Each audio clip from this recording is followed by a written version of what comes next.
Good morning everyone, Dan here, and I wanted to speak with you in this video about a very important aspect of storage auction treasure hunting, and that is liquidating your treasures. That's really where the rubber meets the road. For those of us who are involved in storage auctions as a business, as a way to generate income, it's very important that we're able to liquidate our treasures relatively quickly and for good prices. Now, there are certain people who go to storage auctions because they're collectors and they're looking for treasures that they can keep for themselves, and that's fine. And if that describes you, stick with me for just a couple of minutes, watch this video, and I'm sure that you will get some value out of it. But I am speaking specifically to those people who use storage auctions as a business or income-generating hobby. And in this still sluggish, grim economy, utilizing storage auctions to generate additional income, it's a very important topic. So getting right into it, let's first talk about the highly coveted, unusual collectibles that you'll come across.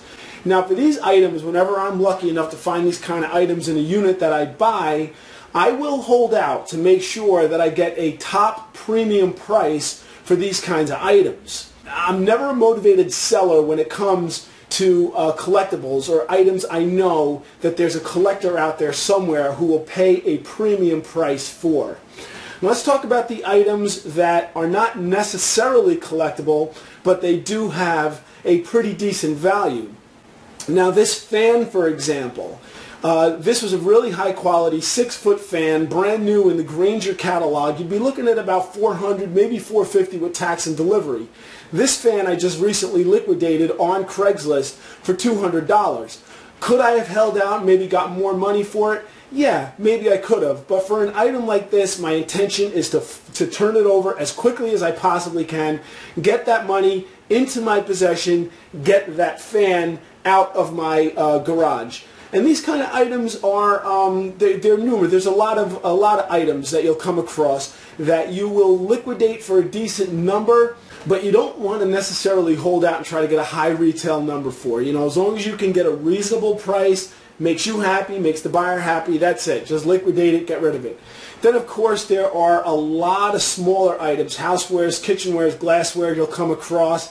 These are things that typically I would wholesale to a flea market vendor, or I might just hold an occasional flea market myself to liquidate these kinds of items. And then there's the stuff that you'll simply want to give away. My recommendation there is to either bring it to the church thrift store, maybe your local Goodwill, get a tax write-off receipt. Getting write-off receipts are almost as good as getting cash for the items. You know, being able to write something off against your taxable income, it's very helpful. It's not necessarily money in the bank or money in your pocket. It's not hard dollars in your pocket, but any less that you could pay the government, the better.